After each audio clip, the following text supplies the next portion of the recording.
30-pound rabbit fat? That's fat That is going on the podcast. Is a 30-pound rabbit fat. That's a good title. That is absolutely it. Oh, shit. What was that? 7? Yeah, Dude. I'd do a 7. We are. David, would you rate that clap? Scale 1 to 10. Oh, well, I'll be a 10, scared shit out of me. It's a 10, man. It's a 10. Okay, all right. Fair. Okay, so we're in Kentucky right now. Yes, we are. And anyway, it's obviously me, Josh. We got Johnny, and we have the David Baird on. Yeah. And I think you called me a year ago or so, year and a half ago. Anyway, get a call from Western Kentucky, David Baird, and anyway, through a series of events and so on and so forth, getting to know each other, working together. Anyway, and here we are in Kentucky, and just had a meeting with a couple of I was a really enjoyable meeting. Yes. Very intentional group of guys talking farming, agriculture, problems on the farm. And that was fun. But I wanted to have you on the podcast because your story is a little different. I mean, if we get, say we've interviewed a lot of people on the podcast, but your background is really unique in regards to how you, basically the story you told earlier today, how things that guys were doing made sense to you based off of your past and working in the environmental sector. Anyway, so I just wanted to, I guess, give me what's the short story on David Baird? What did you grow up doing? Did you grow up on a farm? How'd you get into farming? So I'm an Army brat. Okay. So I was an Army brat, and we moved all over the country. And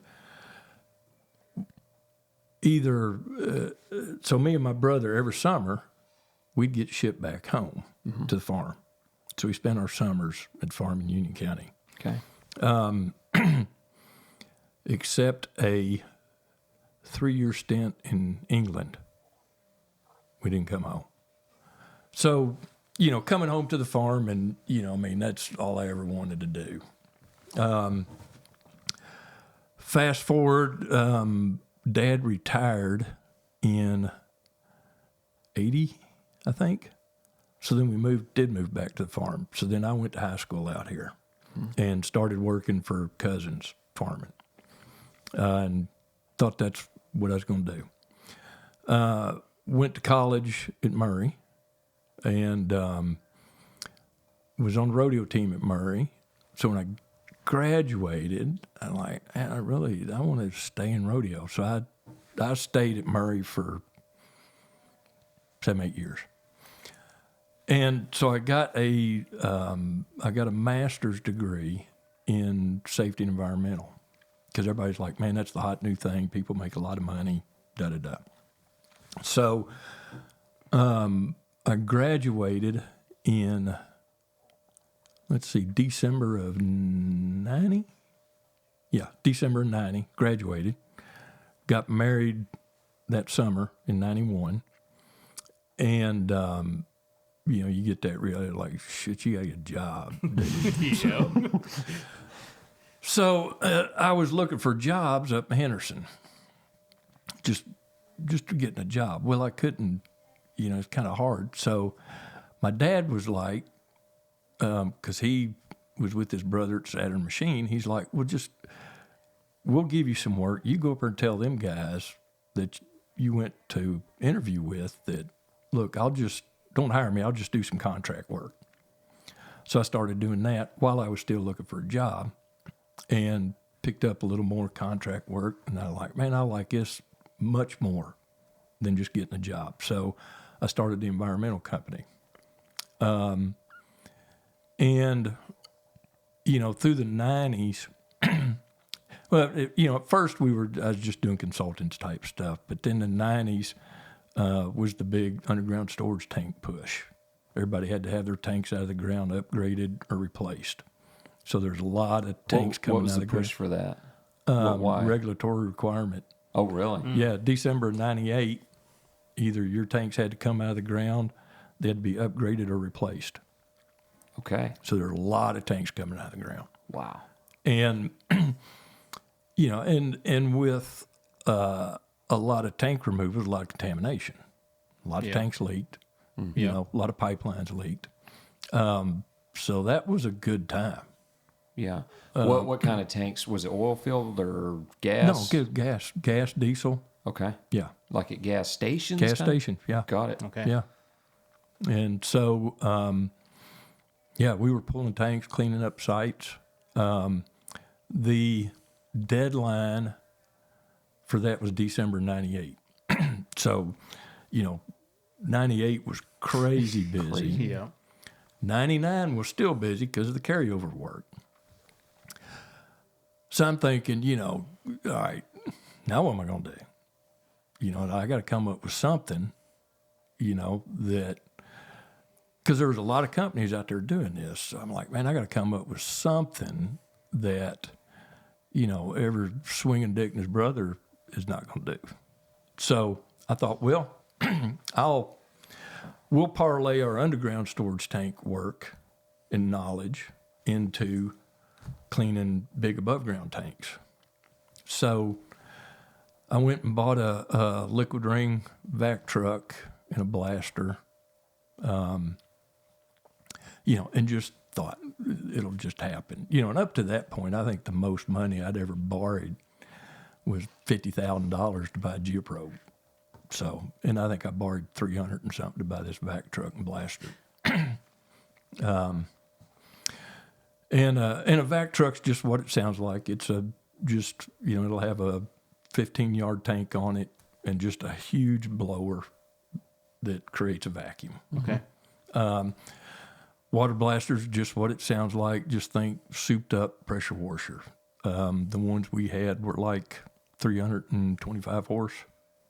So we're pushing, I think it was 50 gallon at 10,000, 26 or 7 gallon at 20,000 PSI. Okay.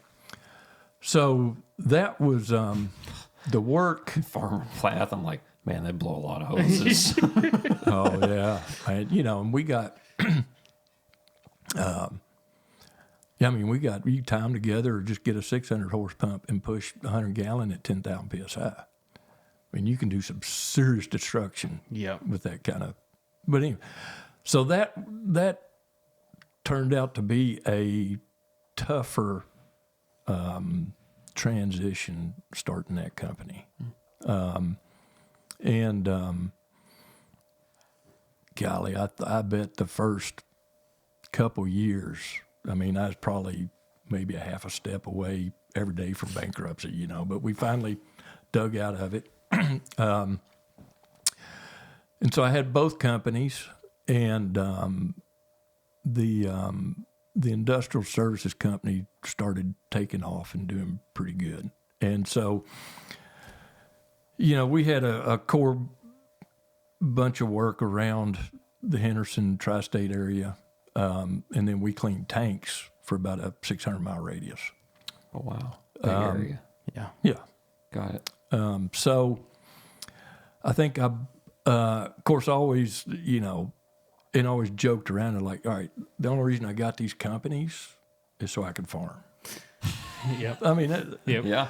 So I bought this farm in 2009, and actually, I don't know if we'll look at it later, but that whole hillside over there, there's 183 acres here, and we wound up clearing probably 40 something of it.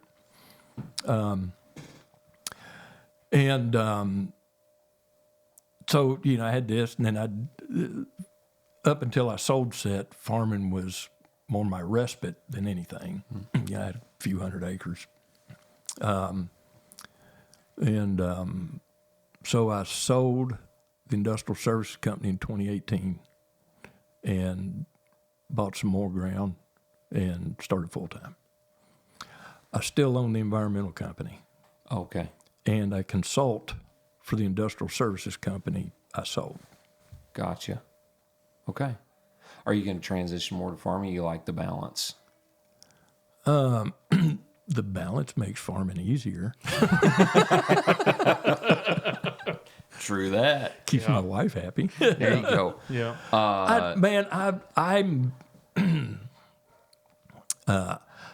I will always love farming. One of my downfalls is I also love to start things, to build things. Well, and that's not a downfall. I love to start them. After about 10 or 15 years, I get bored with them. So like the environmental company, when I started Set Industrial, I was kind of getting bored with the environmental company. So I start Set Industrial, man, and just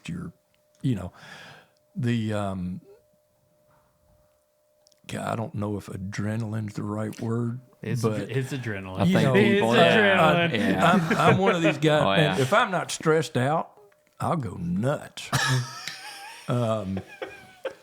But after David once, said once what it- every man's thinking. Yes. Yeah. Yep. But once you get it up, and it's kind of, I don't want to say on cruise control, Self-sustaining. then Yeah. and so I do, I've been involved in a couple other deals. I had in partners with another environmental company up in Indy. I farmed up in Montana with my brother-in-law for 3 years, I think. How was that? It was awesome. Got my ass kicked. Okay. I tell you what, you want to talk about, you guys, Yeah. Respect for these guys that are out there farming and they're only averaging 10 or 12 inches of precipitation a year. Holy cow. We average 43. Sure. We talk about it on the podcast though, is the drought guys will be like, oh my gosh, I'd love to have that kind of water. And the guys get so much water, like, I wish it'd just dry up. Yep. Oh, yeah, we pile everything. Yeah. Yeah. No, well, there's probably a few regions that have some perfect areas, but it's not a lot. Yeah. Guys talk about, I'm paying $500 an acre cash rent, and then they hear about the guys out west paying $50 an acre we cash paid, rent. this And vice was- versa. this was in one thinks it's 2013. crazy, one thinks it's crazy. Yeah. You're both living life Yeah, I think we started in 2013 and we was paying $17 cash rent in Montana. in Montana up on the High Line. Wow. Yeah. And I think it was phased in up to maybe 20. Okay. Okay. Tell me about farming in Montana. So my brother-in-law, Tammy's brother, he called me and it was his wife's uncle. And he just had like 1,800 acres up there, but he was getting out. And so Tom called me and he's like, what do you think? I'm like, hell, if you don't, I will. So then he called me back and he's like, well, he said, because Tom never farmed. And he's like, well, he said he'd be more comfortable if I had somebody with me that kind of knew. So he asked me if I'd go in on it. And so I'm like, yeah, absolutely. So I don't know, maybe it was a month later. My wife's like, are you talking to Tom about farming in Montana? And I'm like, we kind of talked about it. And she goes, did you do it? And I'm like, well, yeah. She goes, I think that's a bad idea. And, so wives do have a little intuition to them. I enjoyed it. Man, I wouldn't trade that. I mean, I lost a bunch of money, but I wouldn't trade that for nothing.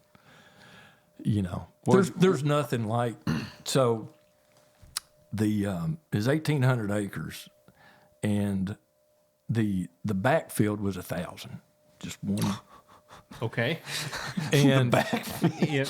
Wow. and so when we started out, we had an old 1460 and an L3 combine Oh, that's Gleaner, right? cleaner. Yeah.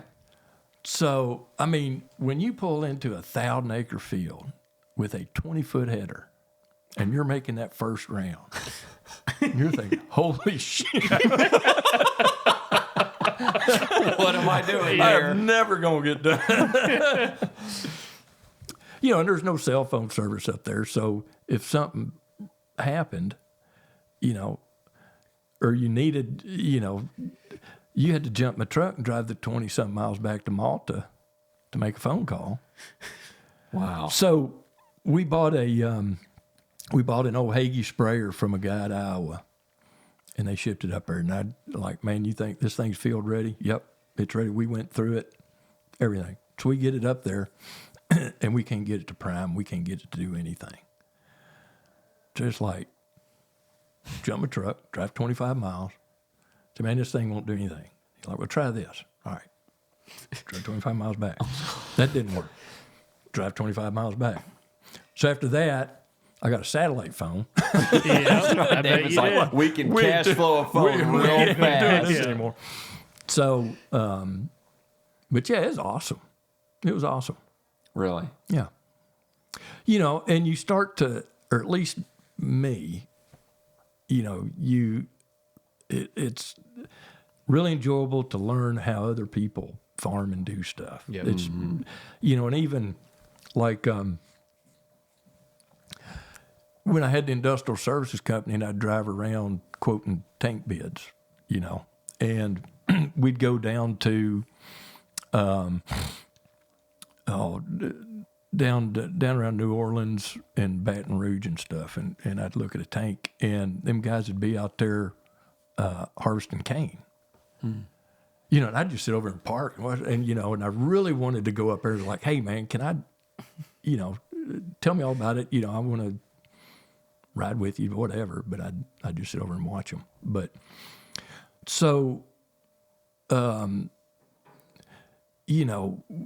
you really learn about spoon feeding up there, because it'd be like, all right, we're supposed to get, and 1/10 of an inch of rain is big to them.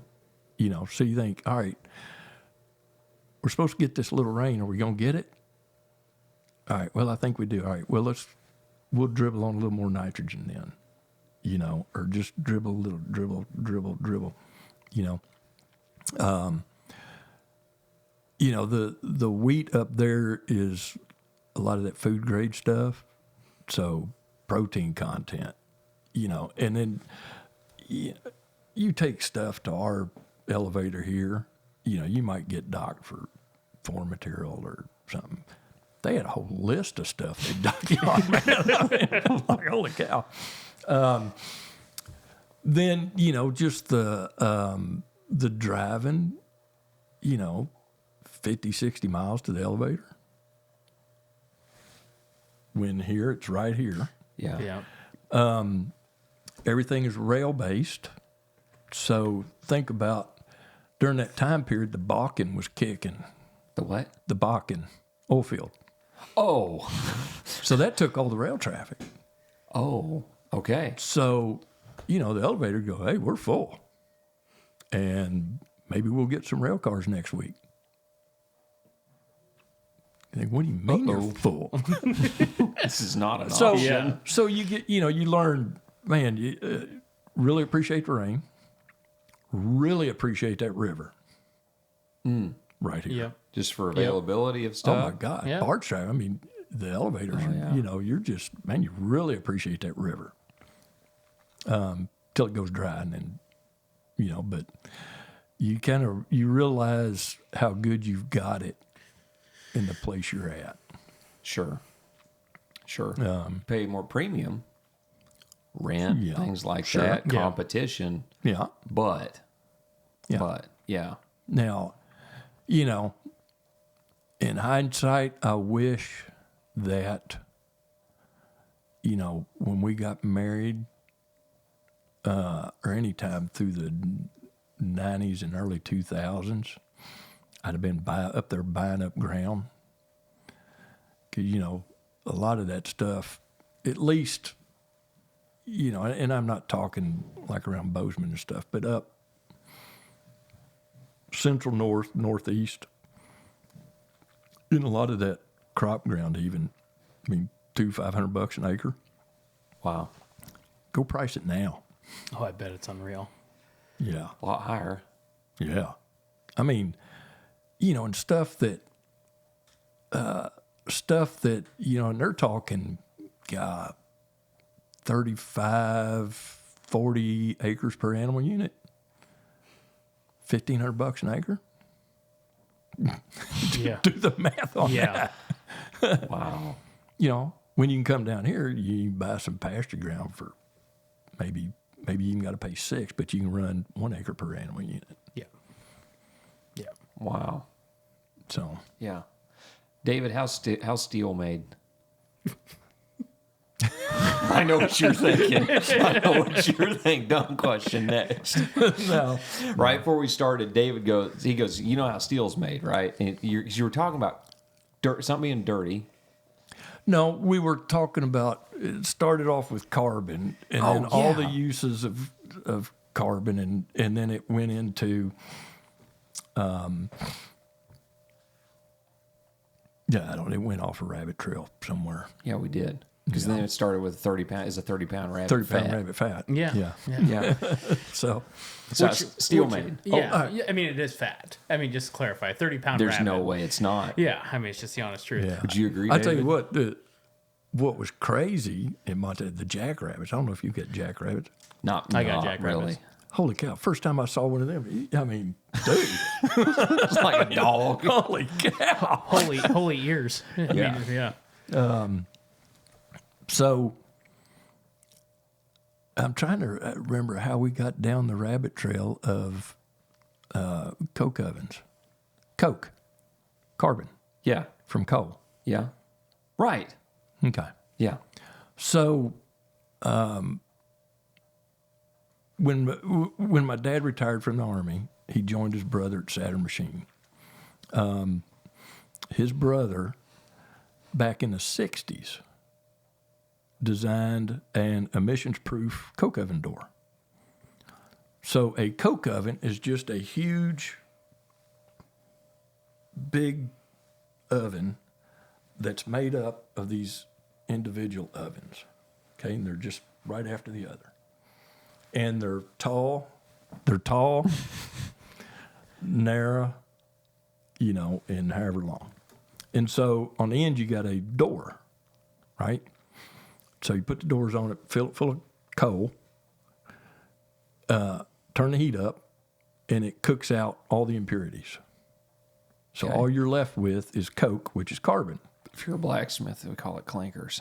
So cooks out all the impurities, and if a lot of that coal came from around here, it's high sulfur. Okay. So you go look at some of these coke plants. It's old steel mills, and man, I mean, it looks like Dresden, Germany during World War II. I mean, just smoke is just nasty.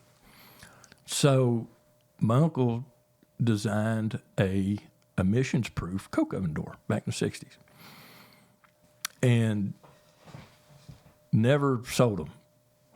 He designed it. He had, I don't know how many actual patents he had, but he had a bunch of them. And he built a prototype and it just sat in the office. So my dad's like, well, Bill, what's that thing? And this was in the late 80s. So he goes, oh, hell, that's my coke oven door. And at the time, they were rebuilding coal mine equipment. So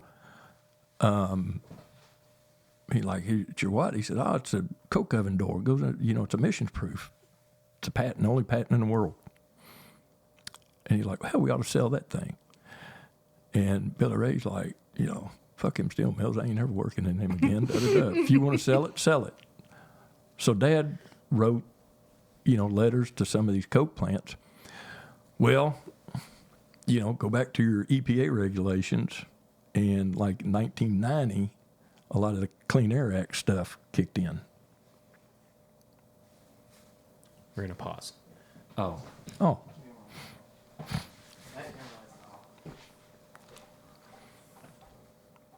That's not good. Okay, no, we're good. It's still recording. Okay. Don't tell me I gotta tell David to retell. Hey, David, Everything. start over. No, so that camera, see that red light above the A? Yeah. There's the red light on that A is not on. So I'm like, that was the first camera I started. I was like, We're good. okay, we're good. So Clean Air Act, EPA.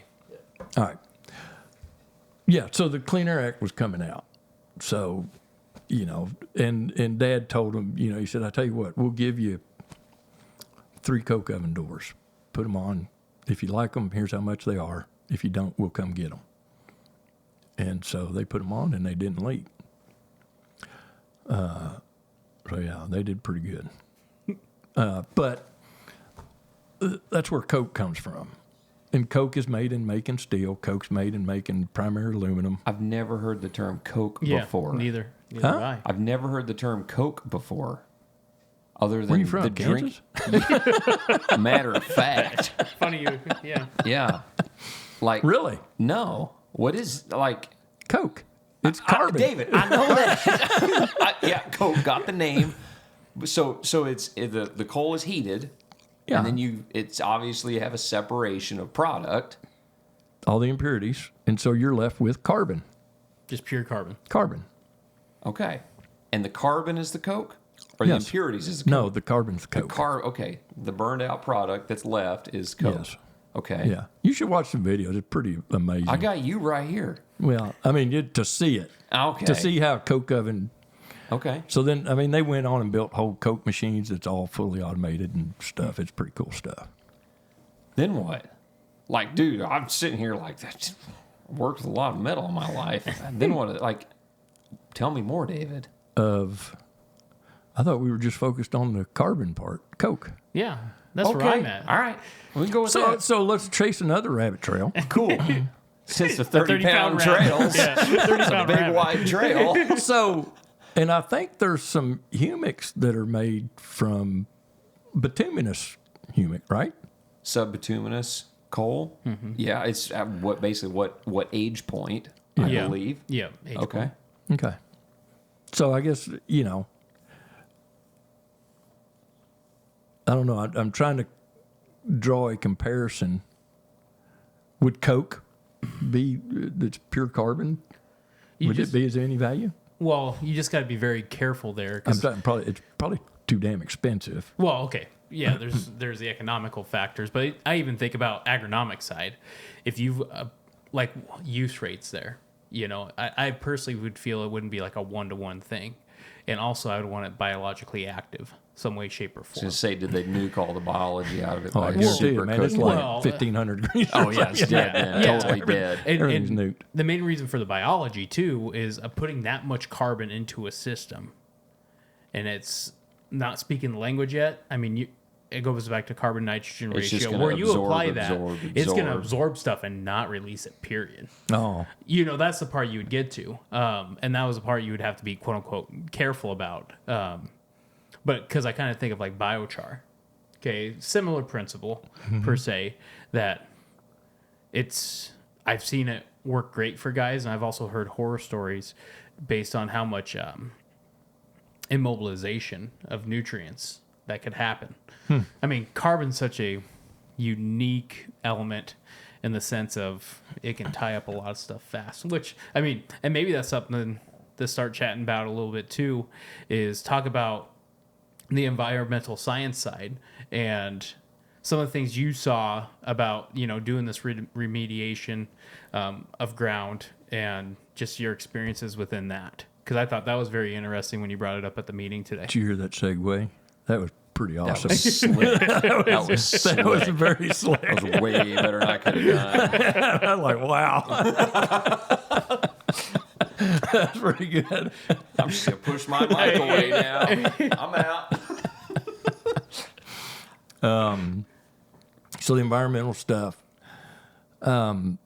So when we were doing all the tank removal and remediation and even dry cleaners and that kind of stuff, at first, going way back, remediation was dig and haul.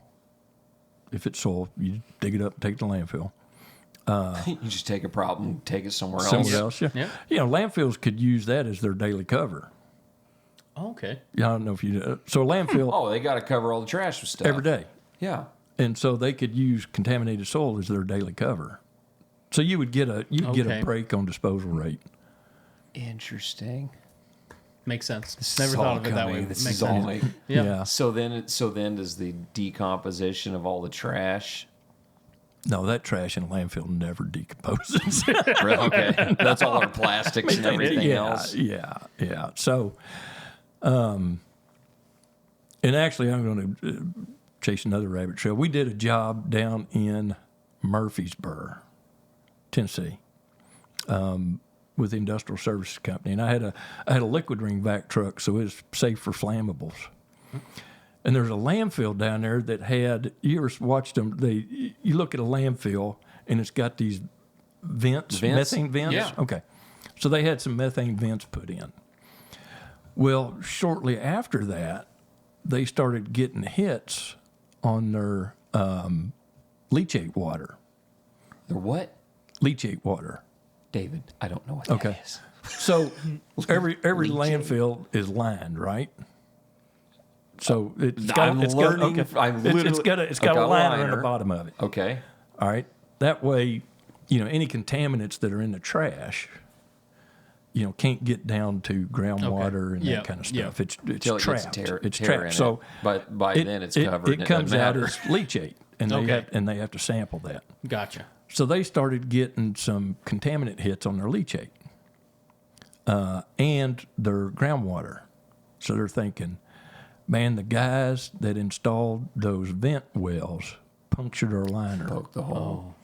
So there was some engineering company come and they contacted us like, hey, they hired us to check this out. So what we're going to do is we're going to bring in a bucket auger rig, and we're going to drill down to within a foot of the liner, and then we want you to take your vac truck and vacuum off the rest of the material off the liner, and then we're going to camera it. We're going to send a camera down and inspect the liner and see if it's ripped or not. And I'm like, okay. And, that's one of those things. In theory, that's a pretty cool idea. Yeah. How many feet down? And, it had to be a lot, wasn't it? No, I mean, 60, 100 maybe. It wasn't much. So they'd bring this bucket. I don't know if you've ever seen a bucket auger drill rig, but it's just a big round bucket thing with teeth on it. And theirs was on like one of them big excavators. You seen them excavators with the pile drivers? So it's a big excavator and it's got a rotor on it. And so they bucket, dump. It's like an auger bit, but you just But fill it up and then pull it out. Yeah, and dump it. Sure. And then they run a casing down and bucket. And then, then they'd go down so far, and then we'd take our vac truck over there and run pipe down and try and vacuum up top. And you cannot imagine the methane that comes out of that thing. I bet. I mean, you're sitting back and it's just, Haze. oh man, it's just nothing but gas coming out of that thing, And so, and here we got a vac truck sitting there, and people are looking at it like, holy shit, dude. And I'm like, it's a liquid ring, it'll be all right. That was a cool project, and in theory, it was an awesome idea. Problem is, bucket auger is plus or minus a few feet.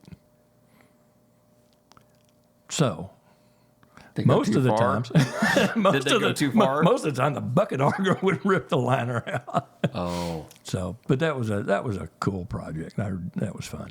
Now I forgot where I was at before I started that little. We were rabbit talking trail. about. The environmental. So, Yeah. you'd either dig and haul, or if groundwater, do pump treat, something like that. And then, of course, you could land farm it, in which we did some of that. You dig up the dirt. You lay a liner down. Basically, you take straw bales, run around it, and you spread the contaminated dirt out and check it every now and then and clean up. But then bioremediation started being a thing, and using bacteria to break down the hydrocarbons. And some of the early stuff was, companies out there, oh man, we've isolated the bacteria strain that, targets hydrocarbons and stuff, and you can buy bugs in a jug. And Bugs in a jug before bugs in a jug was cool. yeah, yeah. Right. And so, and especially for groundwater contamination, so you could go and we'd like take that geoprobe and you would inject throughout the plume Okay. and inject the bugs in a jug. And, but what would happen is, and you're talking perched groundwater, so we were, depth of groundwater might be 15, 20 feet down to 30, 40, 50 feet, something like that. Of course, hydrocarbons are going to float. But what would happen is, you might see an immediate drop in contaminant levels, but then your bug population would just die off. And if you were checking your, like your BOD, COD, biological oxygen demand, Thank chemical you. oxygen demand, you got that one. You got that look. So oxygen was the limiting factor. And so all your bacteria would just die off.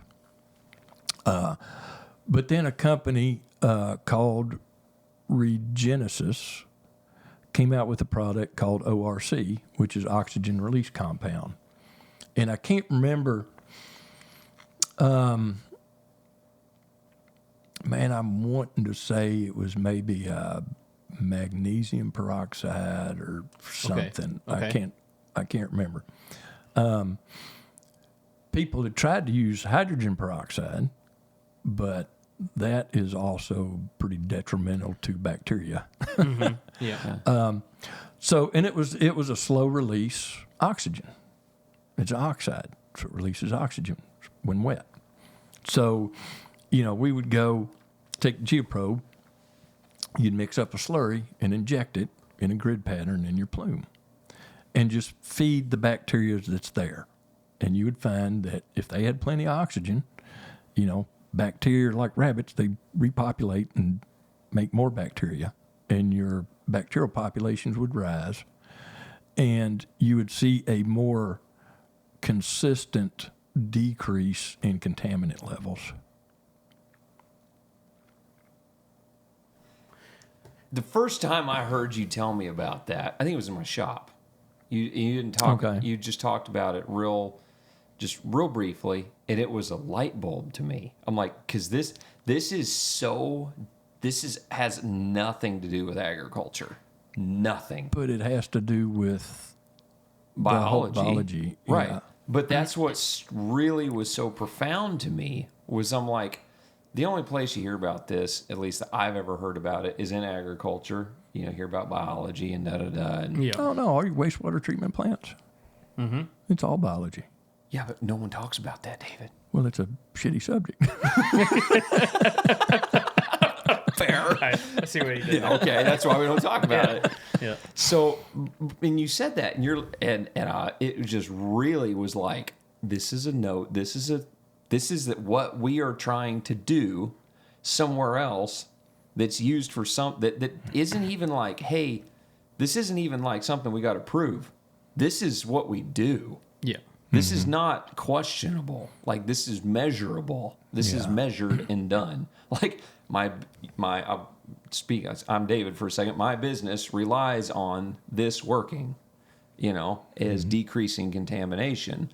And so when you were, the bacteria side obviously is eating the bad stuff. I mean, that's breaking the hydrocarbons down. right. And so you just basically, the more we feed it, to give it in a balanced environment, the more it thrived, the better job it did. Sure. I mean, that's just the basic breakdown. But it was so like, this isn't farming, but this is like when he said that, I'm like, this is what I'm trying to do on my farm. Yeah. Not break. I wasn't thinking hydrocarbon, but promote bacteria. Yep. Yeah, and that's why, when I started looking into all this stuff, and then ran across y'all's podcast, and then looking at the information and on your website, that's why I was like, well, this makes perfect sense to me. Because it wasn't even an agriculture thing. No, it was but I mean, you're feeding you're feeding the biology. Sure. Yeah.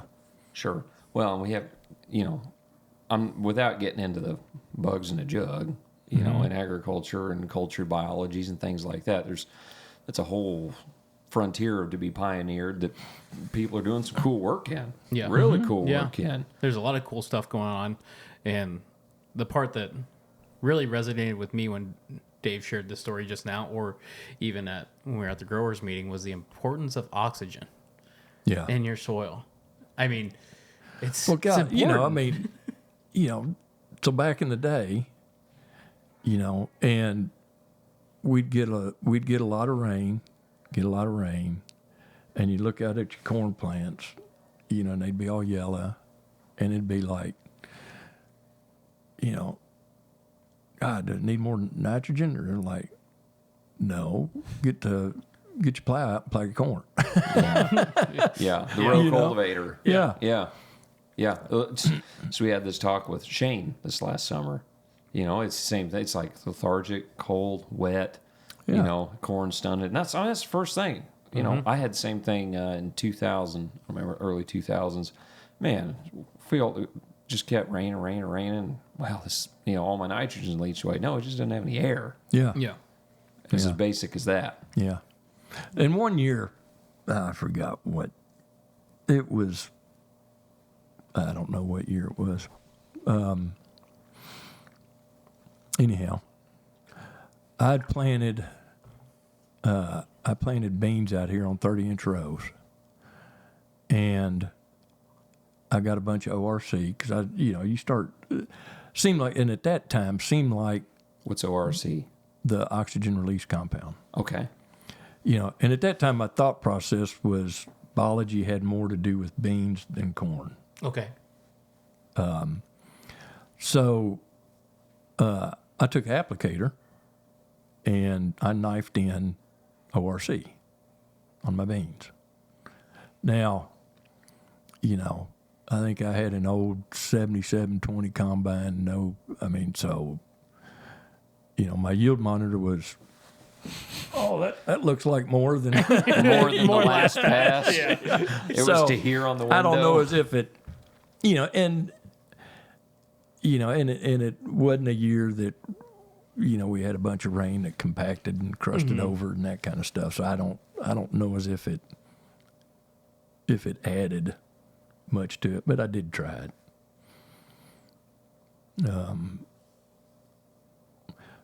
I'm sitting there trying to think of how expensive that stuff was. It seemed like it's pretty pricey. Of course, it's for the environmental industry, so money's charge whatever they want. not an object. Yeah.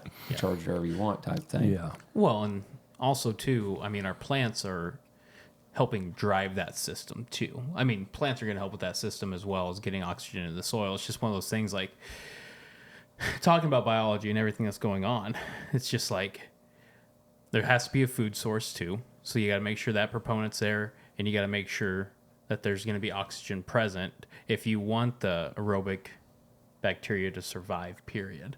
Now, if you're in an anaerobic situation, then you could argue you don't need oxygen. But still, if we want biology to work in our favor, it needs oxygen, it needs carbon, it needs hydrogen. It needs all these factors, nitrogen. It needs it for it to repopulate and do its job. And I just don't think we talk about oxygen enough when it comes to the biological side. It's because there's no money in it. Possibly. Maybe. But it's it is not- just yeah, as but important. It is. But if it's the limiting factor, Yep. then it's the limiting factor. Yeah. Well, that's what I got from the meeting. I was trying to hit that home today. Is I'm fine with people trying products. Just make sure that it's potentially your limiting factor on that farm, and you'll see the results on it. If you have a bunch of calcium and then you go ahead and apply more calcium, well, if it's not your limiting factor, you may not see results. you know, and so on and so forth. So, yeah, it got me really excited because when you brought in the example from environmental science side to the agriculture side, there's so much connection. You know, it's cool. Yeah, it is fun. Yeah. Saying we're about out of time. Yeah. Is it? Yeah. Yeah. It's been almost an hour, David. Is it really? Yeah. Yeah. Holy cow! My nap time. Well, out of respect for the nap time. For the nap time, we're going to check off here. But anyways, that was a perspective. I don't know, we might explore that a little bit more too after this. Yeah. Anyway, so thank you, David. You have a unique thanks for coming in. have a unique perspective on this. You do. Oh, yes, sir. You do. And it's interesting, you know, because you worked in an industry where there was a connection to agriculture just based off of that, a component. Yeah. Two different worlds, but a similar world. Yeah. The function is very similar, you know, and so, you know, you worked so you could farm, you know, instead of farming and that was your work type situation. yeah. And that's, you know, I've talked to guys that brings in a different, I don't know, view on agriculture. What are you working for type thing. And, you I know, thought we just work to work well, because we'd go crazy otherwise. Yeah. We'd be True that. 400-pound alcoholics. you'd be Kind of like a 30-pound rabbit. 30-pound rabbit. Yeah. So right. anyway, all right. With that, thank you, David. Appreciate Yes, it. thank you so Thank much. y'all. And over and out, guys. Guys, thanks for watching the content so far. If you would like to see more, be sure to subscribe to our YouTube channel. We've got all the full-length podcasts, other video information, tutorials on there. Also on all the major podcast platforms and social media sites, Facebook, Instagram, TikTok, etc. So if you like this, go ahead and check more out on all those platforms.